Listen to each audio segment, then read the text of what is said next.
Já coloquei aqui a gravação, vamos iniciando. Então, a gente está aí na nossa sequência de aulas específicas para o Enem, né? A gente já está na aula 16, já estamos acabando o nosso curso, até porque o Enem é daqui a mais ou menos 2 meses, né? Um pouquinho menos de 2 meses. Quem é flamenguista deve estar feliz e triste, porque a final da Libertadores vai acontecer um dia antes do Enem, né? Um dia depois, não, um dia antes, no sábado. Então, datas aí importantes. Então, a gente já está na terceira aula dessa preparação para o Enem especificamente, né? A gente teve a primeira aula sobre competência 1, que é a parte de norma padrão, né? Que é uma parte que eu já observei que vocês têm problemas, têm dificuldades, e tipo, 99% dos alunos têm, é normal.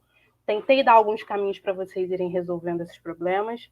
A aula passada a gente falou sobre repertório sociocultural, vou retomar um pouquinho isso hoje, porque acho que vale muito a pena, porque essa parte é o que enriquece a redação de vocês. E hoje, além do repertório sociocultural, a gente vai falar sobre outras questões que estão envolvidas na competência 2, tá? Vocês vão ver que a competência 2 é a que eu julgo ser a mais importante das 5. Por quê? Ela é capaz de zerar a sua redação. Então, se você não conseguir entender o que está sendo solicitado de você ali, você zera a redação.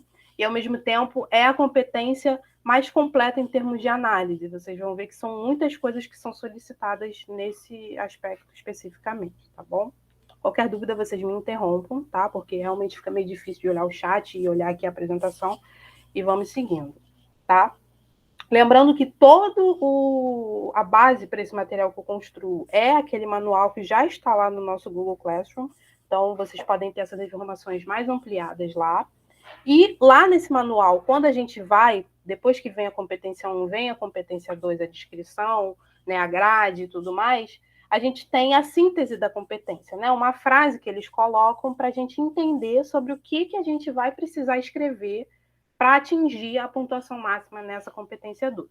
E lá no manual diz que a competência 2 procura avaliar se o aluno compreende a proposta de redação e aplica conceitos das diferentes áreas de conhecimento para desenvolver o tema, dentro dos limites estruturais do texto dissertativo argumentativo em prosa. Então, só o fato da frase ter 3 linhas, a gente percebe que tem muita coisa, né? É uma competência muito completa, como eu falei para vocês, né? Então, é preciso olhar com muita atenção essa frase para que nada escape, porque tudo que escapar aqui significa menos 40 pontos, tá bom? Então, são basicamente 3 critérios que vão ser avaliados na sua redação a partir dessa competência 2. O primeiro deles é algo que a gente já começou a falar na aula passada, que é o repertório sociocultural e a produtividade desse repertório, porque a gente já viu que não adianta só colocar esse repertório, né? Ele precisa estar produtivo, ele precisa ser legitimado, precisa estar relacionado ao tema, né? Não é só jogar uma referência e confiar que ela vai compor bem na sua redação. Além disso, essa competência também avalia a sua compreensão do tema, né? Uma das nossas primeiras aulas foi sobre compreensão do tema, avaliação do tema, da frase temática. E aí, quem ficou com dúvida, eu não vou conseguir me debruçar muito sobre isso agora, já que a gente já está numa reta final, é bom retomar essa aula mais antiga. E, por fim, existe a questão da avaliação do respeito à estrutura dissertativa argumentativa, que foi a nossa segunda ou nossa primeira aula, né, desde que vocês iniciaram, né, que é basicamente escrever um texto que tenha uma opinião e que essa opinião esteja sustentada por argumentos e que tenha introdução, desenvolvimento e conclusão, né? Acho que desses 3 aí, esse último é o mais fácil de conseguir alcançar. Dificilmente uma pessoa que vai fazer Enem, depois de um ano de estudo, não consegue não fazer uma redação dissertativa argumentativa, né? Agora, repertório sociocultural produtivo e compreensão do tema, às vezes é uma coisa que vocês ficam com um pouco de dúvida. Então, primeiro critério de avaliação dessa competência, né? O repertório sociocultural e a produtividade desse repertório, né? Já vimos, mas vou retomar porque essa exposição oral que eu faço aqui na aula é muito, né, mais dinâmica do que a videoaula, que vocês estão vendo só assimilando. Aqui vocês podem me perguntar alguma coisa que ficou uma dúvida, né? O que é esse repertório sociocultural? Esse repertório nada mais é do que todos os conhecimentos de mundo que foram adquiridos ao longo da sua formação, né? Por isso que eu falei das viagens. As viagens também contribuem para você adquirir repertórios, né? E eles podem enriquecer a sua argumentação, se você usar direito. Se você não usar direito, eles vão ficar só de acessório e não vão contribuir em nada para o seu texto, né? É isso que a gente quer chegar aqui nessa aula. Aqui você vai poder usar a sua série, o seu filme favorito, um conceito de outra área do conhecimento, como a história, geografia, enfim, qualquer uma delas, biologia. Ou seja, é qualquer conhecimento que seja válido e amplamente difundido. Isso é muito importante. Por quê?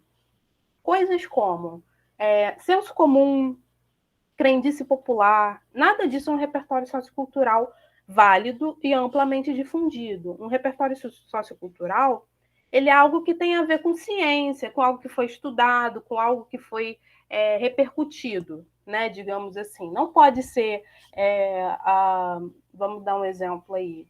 Quando você está com soluço, eu não sei se vocês conhecem essa crendice.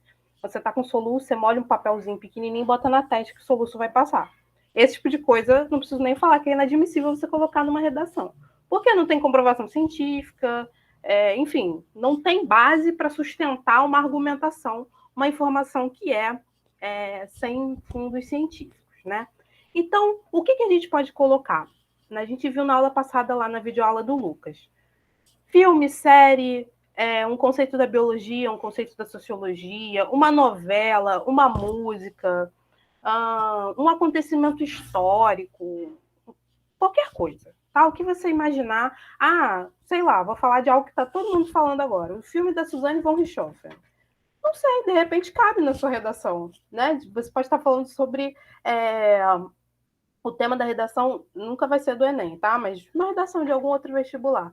Pode ser sobre consumo de drogas entre jovens, né? Você pode usar a história da Suzane, que tem a ver, né? Eu não vi o filme ainda, mas ela aparentemente passou a usar drogas depois que conheceu o namorado que foi o assassino, enfim.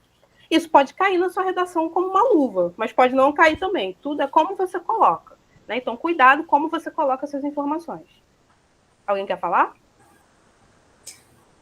Como você falou do filme, professora, recomendo ver, porque ele é muito, muito bom. Eu tô louco pra Dois, ver. né? São dois, tem a Muito visão bom. dela e a dois, visão A né? do menina que usuário. matou os pais e o menino que matou os pais. Muito bom mesmo. A Eu tô pensar, para curiosa para ver. refletir, muito bom. Recomendo todo mundo ver. Eu tô curiosa para ver também. Tá na Então, minha lista.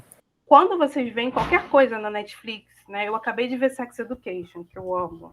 Tava terminando de ver. Eu também. Pode Eu cair, terminei pode de ver Eu calhar também. também bem na sua acabei de ver. redação. É muito bom, né, gente? Pode calhar na sua redação muito bem. Não que vá ser o tema do Enem, principalmente sobre o governo federal que a gente está, mas, por exemplo, pode haver um tema de redação sobre educação sexual nas escolas brasileiras. Né? E Sex Education é um exemplo maravilhoso para Cai você como citar. uma luva, né? Cai como uma luva. Na última temporada, inclusive, né, é bem engraçado como se aborda isso, né? A falta ou a presença de educação sexual, qual educação sexual a escola pode Conservadorismo, trazer, né? exatamente, como o conservadorismo entra nessas questões. Enfim, eu não sei se vocês lembram, no vídeo do Lucas, que a gente assistiu semana passada, ele fala sobre Euphoria, que também tem a ver com... Eu não lembro se era Lembro, sobre claro, que eu isso. também amo essa série, então É muito não bom, Sim, essa né? série é esquecer. maravilhosa. Mas eu acho que na redação ele fala sobre a questão de consumo de drogas também, ou era Ele fala sobre a ser representação bipolar. dos usuários e, Isso. e Porque do a bipolar, Júlia né? é bipolar, né? Então ele fala sobre como uma boa representação de É porque no pessoas com caso, transtornos. Eu só não para sei nem se explicar é direitinho, transtorno. a personagem, ela consome drogas justamente porque ela tem um transtorno psicológico. Isso. Ela é Ela começa bipolar, por causa desses transtornos. bipolar meio que não tratada, porque, pelo que eu me lembro, ela não faz. Enfim, ela não tem interesse. Enfim, é uma questão para ela, né? Ela ser bipolar. E para ela meio que abafar esse traço de personalidade, ela começa a usar drogas, né, para ser uma forma de lidar. Só que é uma forma de não lidar, né? Mas aí é outra questão. E aí, a pessoa que escreveu a redação, o menino, a menina, fala sobre esse exemplo na série para mostrar como uma representação real de pessoas com transtornos psicológicos, bipolaridade, ansiedade, depressão, melhora o debate sobre essas questões na sociedade, porque a gente usa muito a ficção, né, a cultura, as artes, como digamos assim, um gatilho para as discussões sociais. Né? Então, quando o Euphoria trouxe essas duas questões do uso de drogas por jovens e sobre os transtornos psicológicos e como esses transtornos têm crescido nessas gerações mais novas, isso virou um debate social. Aqui não tanto, mas nos Estados Unidos, que é de onde a série é, isso virou uma questão, né? Então, um repertório sociocultural bom é um repertório que justamente contribui para a sua redação. É você pensar, eu estou trazendo esse argumento, mas não sou só eu que estou mostrando a relevância disso. A série está trazendo a relevância, o filme está trazendo a relevância, o livro está trazendo a relevância, né? É trazer algo de fora que contribua para dentro da sua redação, né? E o que é um repertório sociocultural produtivo? Esse repertório sociocultural produtivo é a apresentação desse conhecimento acompanhada de uma breve explicação sobre a relevância dele para aquele texto ou para aquela ideia em específico, né? Então, o que eu falei, não basta você só trazer o seu repertório, você precisa também explicar por que aquele repertório é produtivo, é válido para a sua argumentação, né? Quem lê o seu texto, naturalmente, não faz essa ponte, é isso que vocês precisam entender. O fato de você colocar o Euphoria na sua redação não garante que você está dizendo que Euphoria contribui para o debate. Você precisa explicar textualmente como isso acontece, por que isso acontece. Até porque não dá para confiar de que todo mundo tenha conhecimento sobre aquilo, né? Exatamente. Nesse sentido de coisas assim, muito contemporâneas, o Euphoria, o Sex Education, vocês podem escrever uma redação e eu posso conhecer porque eu sou nova, minha idade é muito próxima da de vocês, então é o tipo de coisa que eu consumo. Agora, por exemplo, meus pais, jamais, se eles fossem corretores do Enem, jamais iam conhecer Euphoria ou Sex Education, né? Então vocês precisam explicar, né, o que é essa série, por que essa série tem a ver com o tema, como ela contribui para a sua argumentação, para quem estiver lendo o seu texto, entender sobre o que você está falando. Até mesmo, você falou isso, acho que foi o Renan, né? Agora eu reconheço vocês já um pouco pela voz. É importante fazer isso até com coisas consolidadas. Por exemplo, um conceito. Se você fala, como é muito comum os alunos usarem a banalidade do mal da Hannah Arendt. Ninguém garante que a pessoa que está lendo a sua redação saiba o que é banalidade do mal. Ela já pode ter ouvido em algum momento da história sobre banalidade do mal, mas o que é? Eu não sei, eu mesma não sei direito. Eu precisaria ler uma explicação para entender como esse conceito sendo trazido num texto está relacionado à argumentação da pessoa. E aí eu não vou fazer isso, óbvio que eu vou fechar lá a guia do Enem, da plataforma do Enem, e vou abrir o Google para ficar pesquisando sobre banalidade do mal, tendo que corrigir 150 redações no mesmo dia. Óbvio que eu não vou fazer isso. Então, cabe a você que escreveu o texto ter o máximo de clareza sobre as informações que você está trazendo, para que o corretor não tenha o mínimo de dúvida sobre a informação que você está trazendo de fora, né? E é isso que eu quero mostrar para vocês nesse exemplo aqui, de uma redação que a gente já leu inteira, tá? É uma redação nota 1000 do ano em que a gente falou sobre educação de surdos, e esse é um parágrafo de desenvolvimento, se eu não me engano, é o desenvolvimento 1, tá? O que está em vermelho é o repertório e o que está em verde é a produtividade desse repertório, né? É uma frasezinha que explica por que esse repertório está tão bem atrelado à argumentação dele e ao tema, né? Então, eu vou ler para a gente entender melhor. Na antiga polis de Esparta, havia a prática da eugenia, ou seja, a segregação dos denominados imperfeitos, como, por exemplo, os deficientes. Então, trouxe o repertório, explicou o repertório, porque ele trouxe um conceito de eugenia, né? Que esse conceito de eugenia que ele traz é o conceito histórico mesmo, né? Eugenia depois, né, quando teve a migração dos europeus para o Brasil, no século XX, tudo mais, já virou outro conceito. Mas o conceito histórico de eugenia é esse, né? A segregação de pessoas imperfeitas dessa sociedade que seria perfeita. Esse é o repertório, muito bem explicado, ótimo. E vocês percebam que não precisa ficar demorando muito para explicar isso. Não precisa de um parágrafo inteiro para explicar um conceito. Uma boa redação é uma redação sintética. É isso que vocês têm que entender. Então, tentem explicar no máximo em uma frase, 2 frases bem curtas, para não tomar o espaço argumentativo de vocês, né? Então, ele explicou, ótimo, apresentou o repertório. Depois ele vem. Passados 2000 anos, o preconceito contra esse grupo ainda prevalece socialmente e afeta principalmente a área da educação. O que ele fez aqui? Ele fez uma conexão entre o repertório, o tema e a argumentação dele. Primeiro ele apresentou o repertório, né? Depois ele conectou esse repertório ao tema, porque ele está falando aqui na área da educação, que é o tema, é sobre educação de surdos no Brasil. Então, ele não está falando de surdos, de pessoas com deficiências em qualquer âmbito, ele está falando na área da educação.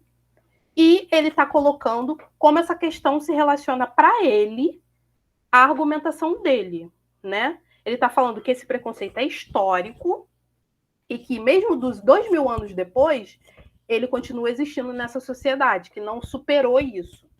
Quando vocês colocarem o repertório sociocultural histórico, ou conceitual de algo de alguma época de história, como, por exemplo, o nazismo, né, o fascismo, é muito importante vocês fazerem essa conexão temporal, né, de que você foi lá no passado para entender um problema de hoje. Esse problema não reside, não nasceu, ele reside, né? Ele não nasceu hoje em dia. Ele nasceu lá para ele, para o menino que escreveu esse texto, reside lá em Esparta, lá 2000 anos atrás, né? Então, é isso que é uma conexão de repertório com argumentação. É isso que é um repertório sociocultural produtivo.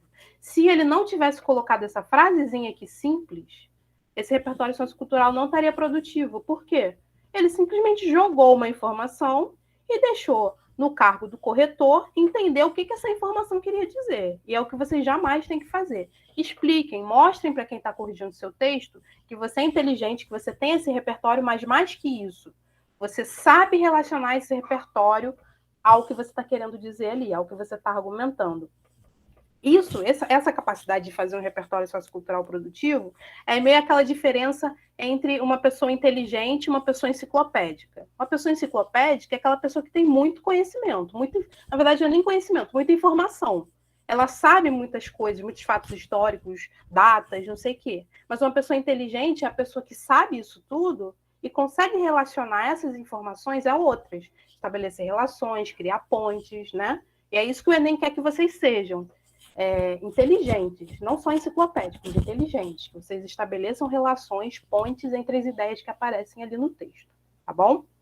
Passada a parte do repertório, que é só a primeira dessa competência, a gente tem também a compreensão do tema, né? E aí, como a gente garante a compreensão desse tema? Já vimos alguns caminhos, mas vamos retomar, né? O que a gente vai fazer? A gente, antes de elaborar o texto, a gente vai fazer aquela leitura bem atenta à frase temática, né? A gente vai ler expressão por expressão, palavra por palavra, vai pensar no significado de cada uma delas e depois a gente vai juntar esses significados e vai gerar a compreensão do tema como um todo, né? Então, frase temática do Enem de 2017. Desafios para a formação educacional de surdos no Brasil. Já mostrei para vocês. Vocês vão cortar essa frase em vários pedaços.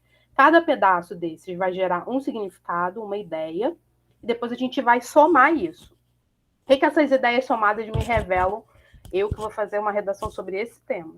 A gente vai precisar abordar questões problemáticas, desafio tem a ver com isso, sobre a educação, né, o processo educacional de pessoas surdas na sociedade brasileira. Então, se eu só falar de pessoas surdas no Brasil, totalmente tangenciado o tema. Se eu só falar sobre a educação de pessoas surdas no Brasil, também estou tangenciando o tema. Se eu falar sobre os problemas que essas pessoas surdas enfrentam na sociedade brasileira para estudarem, aí sim eu estou abordando o tema de forma completa. E claro, aquela coisa, fuga total ao tema. O tema é sobre educação, os desafios para a educação de pessoas surdas no Brasil. E eu falo sobre homofobia, fuga total do tema, 0. E não é 0 só na competência 2, é 0 na redação toda, né? Porque, naturalmente, se você fugiu do tema, você escreveu uma redação que não tem absolutamente nada a ver com o que está sendo proposto. Então, sua redação nem vai ser avaliada, né? Uma redação que zera a competência 2, ela já é descartada. Se eu vejo que você começou a sua introdução falando sobre homofobia e o tema é esse, eu nem vou me dar o trabalho de corrigir. Eu tenho um monte de coisa para corrigir, eu não vou corrigir a sua, que não tem nada a ver com o tema, né? Então, já descarto e você leva 0, tá bom? Então, atenção máxima, compreensão do tema. Não deixem de falar sobre cada aspecto que está na frase temática. É isso que vai assegurar a vocês uma nota boa, né? Um início bom para a redação de vocês. E como é que a gente vai garantir essa abordagem total do tema? Oi. Sobre esse assunto, mesmo que eu vou abordar o assunto, mas, por exemplo, ele tem vários aspectos. Mesmo que eu escolha só um aspecto dele para eu argumentar, vai ser válido, né? Entenda, por exemplo, como a gente falou dos ribeirinhos, são vários aspectos que eles sofrem, né? Mas, por exemplo, eu me atentei para esse lado da saúde, do saneamento. É válido, né? Porque eu estou dentro do tema, né? Sim, porque esse tema que a gente propôs para vocês das comunidades ribeirinhas é diferente desse Enem de 2017. O que acontece? Esse das comunidades ribeirinhas, ele era mais amplo. A gente está falando de cidadania. E a cidadania, como vocês leram lá naquela enciclopédia lá de textos, né, aquela reunião, tem vários aspectos. Uma pessoa ter direito à cidadania, ela ter direito à educação, à saúde, à alimentação, ao ir e vir. Tudo isso está incluído no conceito de cidadania. Então, você pode ter dado uma abordagem, a Karine falou sobre educação, eu, por exemplo, falou sobre outra coisa. Desculpa te cortar, professora, mas não, eu, por falar. exemplo, tentei até abordar esse aspecto da cidadania, não só nos aspectos dos direitos, mas também em aspectos em deveres. Também, é outro caminho. Eu tentei, assim, também em é uma parte, pessoa né? que, né, meio que, sei lá, ela tem obrigações nessa sociedade. Tem, também, né? Que eu abordei a questão de atividades irregulares, mais ou menos que nem a Nádia falou. Irregular é um termo meio amplo também, mas é tanto no aspecto da ilegalidade quanto no aspecto da insustentabilidade. Sim. A Nádia até estava comentando antes da aula sobre a formação de banheiros ecológicos que se tornam composteiras, entre outras coisas, né? Recolhimento de água, isso tudo por uma questão de sustentabilidade. Querendo ou não, isso faz parte da cidadania a partir do momento que a gente cria um ambiente sustentável à vida, né? Aí aquele, com certeza. O que acaba se tornando, configurando até crime ambiental, né? Claro, a cidadania, eu entendi o que você quis dizer, a cidadania é uma via de mão dupla, né? O Estado tem que fornecer os direitos que a população tem, mas a população também tem que entender que ela tem deveres a cumprir para que a cidadania se sustente, né? Então, que você quer falar? Eu vi que você tinha levantado a mão aí no chat. Não, acabou que a Nádia já exemplificou muito a minha dúvida. Em relação à cidadania, eu estava muito em dúvida em relação a definir o que era o conceito de cidadania no texto. Eu fiquei com esse medo, entendeu? Entendi. Mas é o que eu estou dizendo a vocês. Inclusive, eu até falei isso com a coordenação. Achei que o direcionamento do tema foi um direcionamento ainda muito amplo. O Enem não tem essa linha de colocar algo muito amplo. Ele direciona igual esse tema aqui de 2017. Ele diz muito bem sobre o que você tem que dizer, até porque se ele amplia muito, ele vai ter que começar a alargar meio que o gabarito, né? A redação não tem gabarito, mas existe uma linha ali que a gente recebe quando faz o curso do que aceitar e o que não aceitar. A palavra cidadania é uma palavra que conduz a muitos caminhos, realmente, né? Então, eu fiquei um pouco assim também, tipo, poxa, a gente vai fazer algo sobre cidadania sem especificar muito bem o que é ser cidadão, o que é a cidadania para essas pessoas, mas tudo bem, é um caminho também. Esse tipo de abordagem mais ampla é um tipo de abordagem que a UERJ gosta muito, porque a UERJ quer que você seja mais autoral, quer que você se mostre mais, o que você pensa. O Enem não, o Enem é bem cabresto mesmo, ele quer que você escreva sobre aquilo, né? Mas vocês podiam seguir vários caminhos diferentes, cada um pode ter pensado cidadania de uma forma, né? A partir, claro, dos conceitos de cidadania que vocês viram lá na coletânea dos textos. Mas não tinha um caminho certo, igual aqui. Aqui só tem um caminho de você falar sobre os problemas de educação. Não existe outro caminho que não esse, né? Lá na nossa redação, nossa proposta 3, foi algo mais amplo mesmo. E aí, voltando nisso, isso a gente acabou de falar sobre antes de escrever a redação. O que a gente faz? Depois, na hora de escrever, o que a gente vai fazer? A gente vai retomar essas palavras, como a gente já viu, né? Fazendo uso de sinônimos, uso de expressões aproximadas com essas, retomada mesmo, às vezes direta, das palavras na frase temática, enfim. Vocês têm que se certificar de que o tema está encaixado na sua, principalmente na introdução, né? Que é a porta de entrada do texto, de alguma forma, para que a pessoa que está lendo seu texto não tenha dúvidas de que você está falando sobre aquilo. né? A gente faz a verificação temática sempre dessa forma. Por fim, o último aspecto que a competência 2 analisa é o respeito à estrutura dissertativa argumentativa, né? Então, é lembrar sempre de defender um ponto de vista. Isso é uma coisa que eu cheguei a pegar, acho que na primeira proposta, algumas pessoas fazendo uma redação que não tinha um posicionamento. Isso não é um texto dissertativo argumentativo. O texto dissertativo argumentativo precisa ter algum posicionamento, né, a estrutura básica. O básico do básico é ter pelo menos um posicionamento. Se você coloca um posicionamento e não defende ele, é menos problemático do que você não colocar, tá? E esse posicionamento, a gente já viu que ele aparece na redação por meio da tese, que aparece na introdução do texto, e, naturalmente, seguir aquela estrutura clássica, né, de introdução, desenvolvimento e conclusão. Essa média aí de um parágrafo para conclusão, um parágrafo para introdução e 2 a 3 para o desenvolvimento é uma média que a gente faz pensando que é um texto de 30 linhas. Então, precisa ter tudo isso, e é por isso que a gente mede aí de 4 a 5 parágrafos num texto desses, para que vocês consigam desenvolver bem sem passar dessas linhas todas que vocês têm aí disponíveis, tá? Por fim, a pontuação dessa competência mesmo, tá? Eu não vou me ater a esse quadro, porque eu fiz uma outra explicação aqui embaixo, mas é a mesma estrutura de todas as outras competências. 200, vai descendo 40 pontos até chegar no 0, né? O que a gente pensa e a gente entende que cada um desses níveis tem? O nível 0 é o 0, né? É uma pessoa que fugiu ao tema, né? Ela não atendeu à estrutura dissertativa argumentativa, então alguém que escreveu um poema, escreveu sei lá, uma receita de bolo, uma receita de miojo, essas coisas todas zeram a redação, né? Não zeravam. O desrespeito à estrutura dissertativa argumentativa antes não zerava, mas eu acho que foi depois até daquela história do miojo.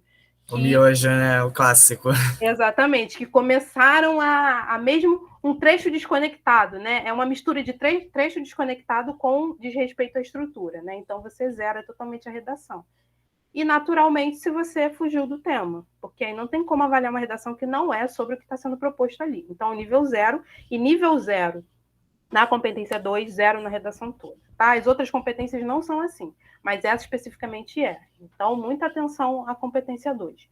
O nível 1, que é o segundo, né? O segundo pior, digamos assim, é uma pessoa que tangencia totalmente o tema. Então, é uma pessoa que falou, nesse caso aqui, sobre surdos, mas surdos no ambiente de trabalho, que não é o caso, né? A gente está falando sobre educação e os desafios que essas pessoas têm no processo educacional, né? Então, é um tangenciamento de tema, já cai muito a nota, percebam, e colocar trechos de outros tipos textuais, né? Então, uma pessoa que acabou que eu falei que zerava, mas não zera, né?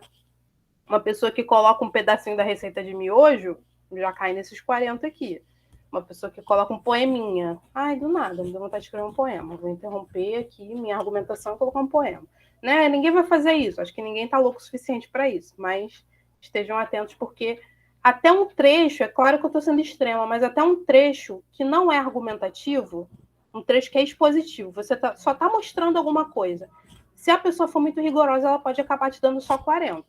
Tá? Então, tentem sempre seguir aquela estrutura do parágrafo, de argumento, embasamento, né, a fundamentação desse argumento e a finalização do parágrafo, para nem cair nessa tentação assim, de repente, fugir do tipo textual. O nível 2 é tangenciamento do tema e ou presença de partes embrionárias. E o que são partes embrionárias? Ideias que não estão desenvolvidas de jeito nenhum.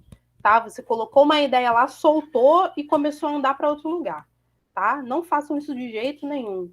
Né? Além disso, também partes embrionárias são frases, são trechos, são parágrafos mal escritos, né? Mal desenvolvidos, com problemas de pontuação muito graves, que atrapalham a compreensão. Então, também já desce para 80 pontos. E ou repertórios copiados dos textos motivadores, né? Que eu já falei para vocês. Os textos motivadores estão ali para motivar, já diz o nome. Né? Então, vocês não podem copiar aquelas informações achando que vocês vão garantir uma pontuação alta no repertório. Não, o repertório é particular de cada um de vocês. Como é que o repertório vai ser particular de cada um de vocês se é o mesmo repertório que está ali na redação de todo mundo, né? Que está ali nos textos motivadores de todo mundo. Então, para contar como repertório na C2, vocês precisam colocar algo fora do que está ali. Claro, vocês podem usar, eu já falei sobre isso, vocês podem usar informações desses textos para colocar fundamentação nos seus argumentos. Agora, como repertório novo, como repertório sociocultural, jamais, tá? Nível 3 é a abordagem completa do tema, então já está melhorzinho, né? A pessoa já conseguiu falar sobre o tema de forma geral. Ou argumentação previsível, que é um lugar que muitos de vocês estão, a nossa próxima aula é sobre argumentação, que é a C3, né? Ou repertório baseado nos textos motivadores, né? Então, se você se baseou, aí de cima é copiar total, tá? Nem mudar uma vírgula, é copiar exatamente. Agora, se você pegou alguma ideia dos textos motivadores e colocou na sua redação, já está um pouquinho melhor, mas ainda não está no bom, né? No recomendável. E aí é uma combinação, ou é um desses três só, dependendo de como o avaliador da sua redação veja, ou todos os três, enfim, é muito de caso a caso, tá? É só para vocês terem uma noção. E o nível 4 é falta de produtividade do repertório sociocultural, tá? Mas com atendimento ao tipo textual e a abordagem temática. Então, você fez tudo perfeito, maravilhoso, argumentação incrível, fez texto dissertativo argumentativo, abordou o tema maneiro, tudo certinho, mas não colocou nenhum repertório, tá? E aí, a diferença do 4 para o 5 é justamente essa. Você colocou um repertório sociocultural produtivo, fez um texto dissertativo argumentativo e fez a abordagem temática completa, tá? É uma diferença muito sutil. Vocês percebam que aqui, ó, vou até voltar aqui em cima, é uma frase que vai fazer você tirar ou 200 ou 160. Então, sempre se certifiquem de colocar essa frasezinha, essa pequena explicação sobre o seu repertório e por que ele encaixa tão bem na sua redação, para que isso não te cause nenhum desconto aí de 40 pontos, porque qualquer 40 pontos a gente sabe que é ouro, né? No caso do Enem. Tá bom? Dúvidas, perguntas? Tá tudo bem? Tudo claro? Eu tô de boa, professora. Não é bem uma dúvida, mas é só, tipo, uma dificuldade que eu tenho em relação à parte da argumentação, é que algumas, né? Uhum. Uma, por exemplo, é que às vezes eu fico com vontade de falar sobre tudo, né? Uhum. Aí a outra vem sobre isso. Tá, beleza, eu não posso falar sobre tudo, mas eu vou escolher sobre o que eu quero falar. Aí na hora que eu tô desenvolvendo a argumentação, eu acabo sentindo muitas vezes que eu tô fugindo do que eu tô falando. Que eu aponto para argumentar sobre uma coisa, mas no final eu argumento outra coisa. Eu acabo nem argumentando de fato. Sim, São as dificuldades que eu sinto. Isso é sobre planejamento, eu acho, mais do que sobre argumentação. É sobre planejamento, é sobre você ser capaz, no planejamento, de selecionar exatamente as ideias que vão cair bem no seu texto, entendeu? E foi bom você ter falado isso para eu falar de planejamento, porque a gente chegou a ventilar lá no grupo sobre a ideia da gente fazer uma aula só sobre uma redação, um planejamento de uma redação, né? O que vocês acham? Vocês têm disponibilidade de fazer durante a semana? A gente gasta uma aula de sábado. Eu só que se a tenho. gente gastar uma aula de Eu sábado... tenho também, durante a semana.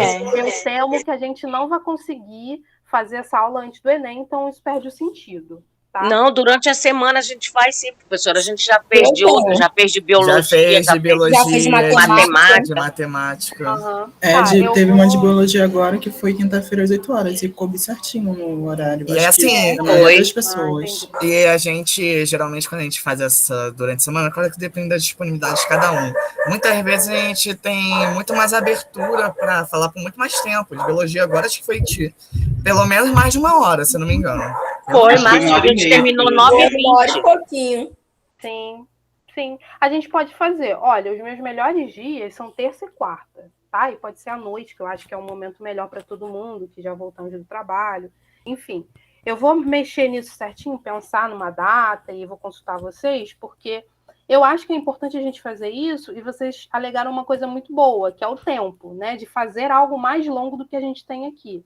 Isso de fazer um planejamento, assim, explicando como eu quero fazer com vocês, vai demandar mais do que uma hora, acredito eu, tá? Então, se a Por gente mim, sem marcasse, problema assim, nenhum. uma É só a terça, senhora ver aí. A senhora é ótima. É só você ver o tempo que uma, você vai uma ter senhorinha de disponível. 70 anos agora. É porque eu sou muito respeitoso com essa questão de professora. Não, eu Em entendo. termos, né? Mas, Eu enfim, entendo. ver quando der e falar com a gente. Porque, claro que vai depender também dos outros. Eu não posso falar por todo mundo, mas eu tenho disponibilidade total. Tá bom. Além de Isso, no horário da disponibilidade, eu tenho noite, a muito disponibilidade interesse. de todo mundo, acho que é melhor. Com certeza. Maravilha. Muito interesse também. Maravilha. Vamos pensar, então, uma terça-feira. Eu acho que, para mim, terça-feira é o melhor, porque eu não trabalho na quarta-feira, e aí eu conseguiria ficar mais assim com vocês, ficaria mais tranquila. Eu chego terça mais cedo, enfim, eu vou pensar uma Por terça-feira, mim, ótimo. tá? Por mim também. Aí a gente pensa assim, umas 8 horas, talvez, 7, que é um horário que todo mundo já chegou do trabalho. 8 é melhor, professora. Porque eu 8. já cheguei em casa, tô 8 tranquila também, pra- 8 é bom. É, pra 8 mim é também. bom porque também dá mais tempo pra gente ir seguindo, né? Porque Sim, vai que a sim. gente fique horas e horas e horas Uhum, falando sobre tá o tema. bom. Tá bom. Então, Mas vamos qualquer coisa a gente pensar, vai tá? combinando mais no grupo, que nem os outros professores foram fazendo, aspirando mais as ideias no grupo. Isso. Eu tenho que comunicar a coordenação, né? Porque tudo que a gente faz, a gente tem que comunicar a coordenação. Sim. Então, eu vou conversar com o coordenador e aí eu falo com vocês sobre a resposta que ele me der. Sobre o tema terça-feira, tá bom? Tem Beleza. alguém vendo o TikTok aí? Tá aí. A Thaís deixou o áudio aberto. Não, tudo bem, já tô encerrando também, tá? Então, eu vou ficar, então, de falar com a coordenação. Gente, a pessoa manda uma mensagem que esse negócio de apaixonei. Horrível. Mas para mim tem disponibilidade, tá bom, professora? Às 8, terça-feira bom. tá ótimo. Tá Eu tô bom. trabalhando sem fazer nada, tô quase dando um tiro na cabeça, mas tá bom. Eu gosto Tá da difícil sinceridade pra de mim vocês. também. Ai, É, eu odeio, tá difícil gente. pra Eu tô todo mundo. desempregado, tem nem 3 meses, eu tô passando mal. E eu que tô desempregado, vai fazer 2 anos já. Eu tô Gente, Deus me livre. arrancando os cabelos da cabeça já. Tá difícil, né, gente? Tá difícil pra todo mundo. E olha que eu trabalhava em fast food, hein? Professora, Sério? Que é um trabalho hardcore, né? professora, Trabalhei eu já vou também, sair sim. agora que eu preciso fazer o almoço. Vai Valeu, lá, a aula foi ótima, tá? Vamos terminar pra Bom gente fim de poder semana. almoçar. Bom fim de semana para vocês, gente. Então, fico aí devendo a vocês a resposta sobre a nossa aula, tá? Terça-feira. Tá bom, Beijo, professora. gente. Até mais. Beleza, Tenha um bom beijo. final de semana. Bom fim de semana. Tchau, tchau, gente.